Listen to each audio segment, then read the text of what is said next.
Hey everybody, welcome back to another episode of Cavanaugh's Corner. I'm Andrew Cavanaugh. I just want to say thank you for coming back to us here on the channel. Today is kind of a special day. I'm going to be talking about the third season of Moonlighting, which is, I think, one of my favorite shows of all time, and definitely a big show of the 80s. As I mentioned in the last video, I'm doing a four-part series on Moonlighting. This is part 2. I did the first 2 seasons in the first video. This is season 3. And again, Moonlighting is just a great kind of quasi-detective show, comedy, mystery. It's everything. It's all over the place. Why I like this show so much. So one thing we talked about in the prior season, the prior video I should say, about the second season, is that the show began to take on a very kind of wacky, zany tone. And this season is kind of like that tone perfected. What do I mean by that?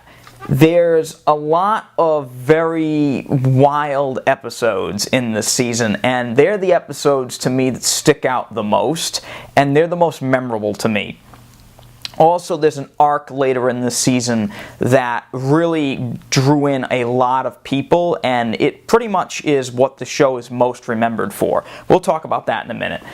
First of all, I just want to say, yeah, here's the DVD of it. This is the third season of Moonlighting. It's a kind of a neat little DVD, and I think this season is the best season of the show. Hands down, it's the best season of the show.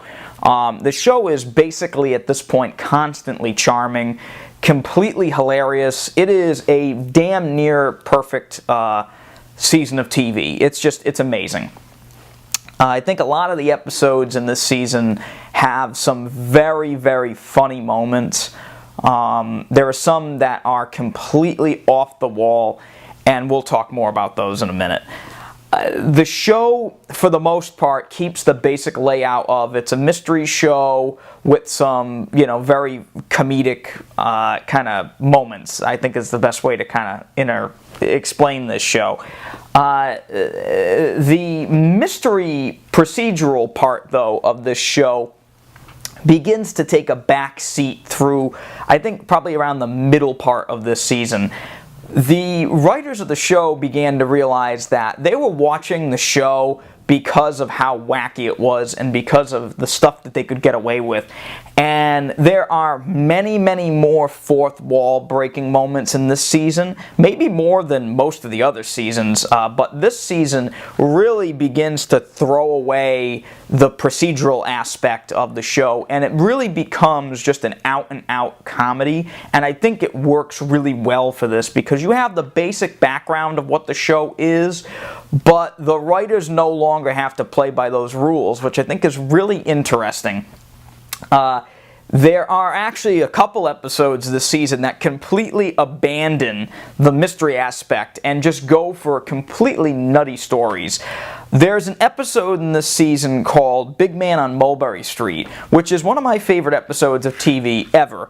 It is pretty much based around that Bruce Willis's character, David Addison, his ex-brother-in-law dies, and he has to go and basically kind of attend his funeral. And while he's doing this, his on and off kind of, I don't want to say on and off romance, but the will they won't they romance of him and Sybil Shepherd kind of comes into more fruition, I think, at this point. I guess is a great way to show it. But their on and off, their like will they won't they thing in this season really becomes the forefront of the show.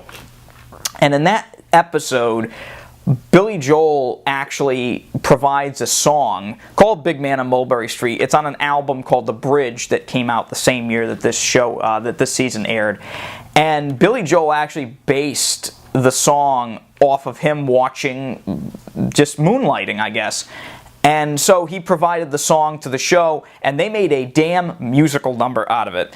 And it's actually a really cool moment on the show because it has nothing to do with anything else that the show has to do with. It's kind of wild, and it's a really great episode, even though it's pretty much no relation to any other episode in the series. I think it's kind of interesting that they kept the audience with the fact that the characters have lives other than solving mysteries. And I think that's a neat aspect that this show provides, that these characters have outside lives other than solving mysteries. It's not what they do 24/7, which I really like. I really like that. Some shows do that well, some don't, but this show really has a great time of showing these are characters on a TV show, but they sometimes can step out of the realm of being a detective or being in a model or something. They have other things that they want to do, which I think is kind of interesting. There's another episode in this season called, what the heck is the name of it? Symphony in Knocked Flat, I think Symphony in Knocked Flat is the name of the episode. And that to me is pretty much as far as I can say, that's my favorite episode of the series. That episode is so well done. There are so many moments in it. They basically, they go out. David and Maddie decide to go to a night on the town, and he tries to get these tickets. David tries to get these tickets from like a scalper, and it really leads them into this like international intrigue.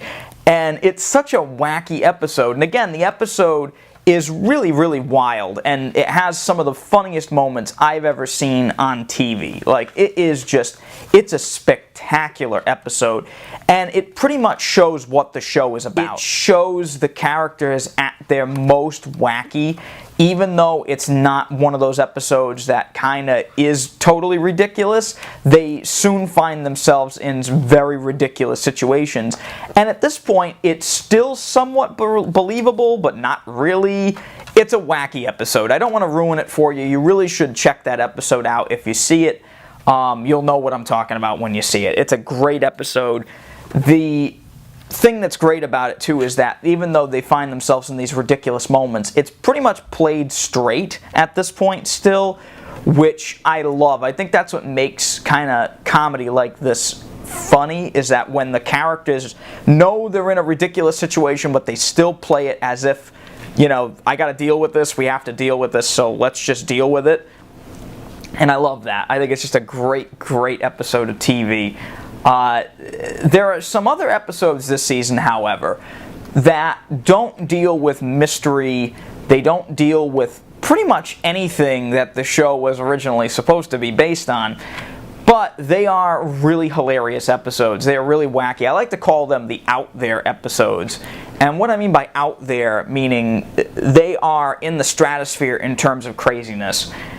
One of the episodes, which is probably the most notable episode, actually, funny enough, I had an English teacher that showed this episode in my high school, when I was going to high school. She showed this episode because the episode is written completely in iambic pentameter. And I'm not kidding, this is a real thing. The episode is called Atomic Shakespeare.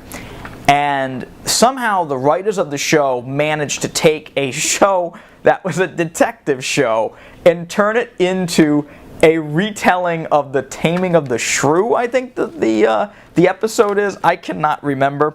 It is. It's their own version of The Taming of the Shrew. And the episode is fantastic. It is absolutely fantastic.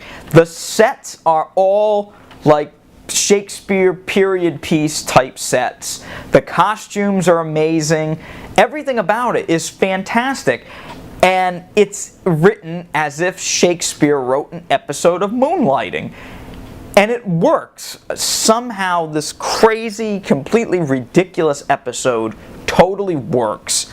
And it is funny, funny, funny. You have to see this episode to believe it. It is amazing television. How they got away with this show back in '86 is beyond me, but they did. They did, and we're all thankful that they did, because now you can watch it anytime you want. Another episode is called It's a Wonderful Job, and this is kind of like a spoof of It's a Wonderful Life, where Maddie sees if she sold the detective agency back in the pilot. So she decided not to sell it and run it herself. That's basically the basis of the pilot. But in this episode, we get to see what everybody's life would be like if she had sold it. And it is kind of, it's kind of a neat episode. It's not my favorite of the season, but it's kind of wild to see where these characters would have been if she had made a different choice. It's kind of interesting, actually. It's also kind of interesting to see what Maddie and David would have been like if they'd never met each other, which, again, another very kind of, somewhat romantic moment for the two, which I really like.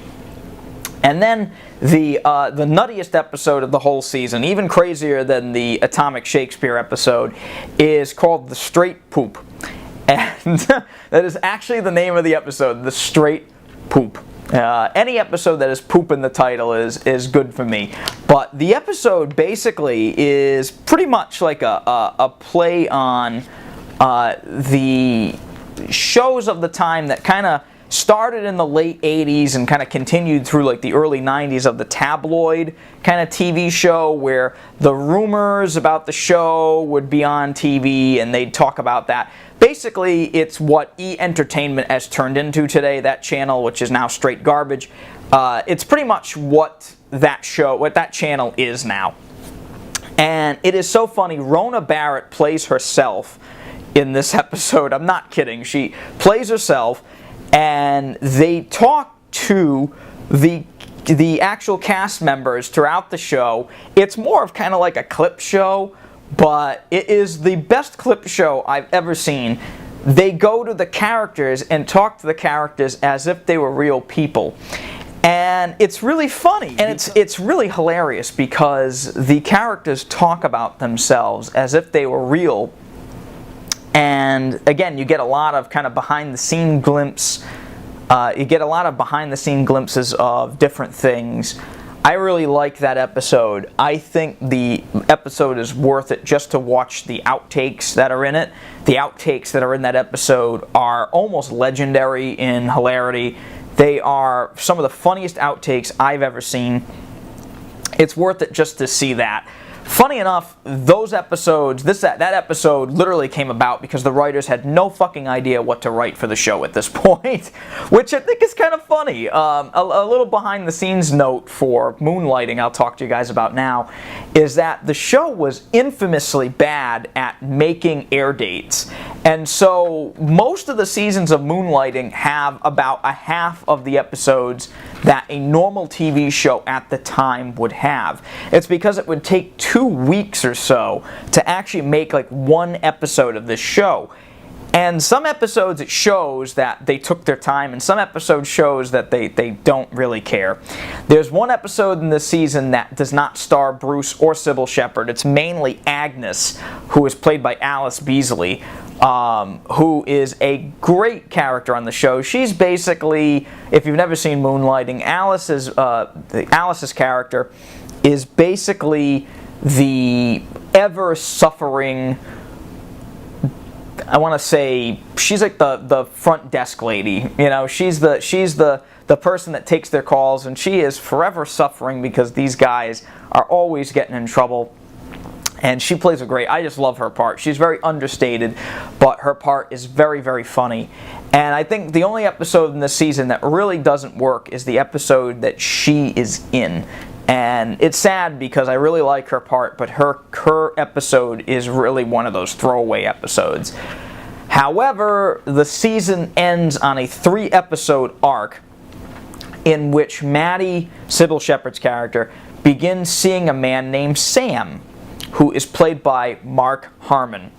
And Mark Harmon is pretty much in his prime in this episode. He is the hunk of hunks, and pretty much came out of nowhere during this time period to become like the sexiest man in the world. And you can totally understand why they got him for this part, because he is really one of the only guys around at the time that could be actual competition for Bruce Willis. And I really like that. I really get a kick out of that they got him to be that part.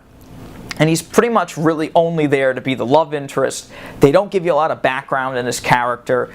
He's very much just the hunk that Sybil Shepherd falls for, and honestly, who could blame Sybil Shepherd at this time period? I mean, let's be honest, Mark Harmon's still good looking. I'm sorry, I don't care. As I want to age like that, man. If I get to look that good at that age, I'm fine. I'll be fine. But honestly, those 3 episodes in which Dave kind of combats Sam and his I want to say emotions kind of come to the forefront, is pretty much what the show is remembered for. And funny enough, it's another 3 episodes where mysteries and stuff begin to take like a backseat to the characters' lives. And I kind of like that. It's kind of interesting. The end result, which I'm not going to spoil here, changes the rest of the show forever. And if you want to see what happens, I beg you to watch this season. Whether you rent it online, you buy it on iTunes, or you buy this season, I definitely want you to see what happens. Because I was kind of shocked that what happens actually happens. But also, it's nice to see the characters on the show really address something that has gone unsaid for damn near 3 years, and I think that's really great. In the end, I think the show, this season of the show, I should say, is pretty much the height of TV during this time period. I think this and Miami Vice, and maybe even Magnum PI during this time period, were all pretty much the top 3 TV shows. I don't think there was many other shows during this time that really captured the public's attention like this one did. And I think also it kind of surpassed being a TV show and being more like a cultural phenomenon, which I think is wonderful. But also, I think it just is just damn good entertaining TV. And so for that, I can't give this season any lower than a 4.5 out of 5. I think besides the 1 episode with Agnes, I think the rest of the season is pretty much spot on. And the way they wrap up the season is absolutely fantastic. And it really keeps you glued to the TV. What more could you ask for, right? Anyway, my name is Andrew Cavanaugh. I'll be back next week with my review of Season 4 of Moonlighting. And we'll talk to you more about how the show kind of goes downhill at that point. So, we'll see you later. Good night.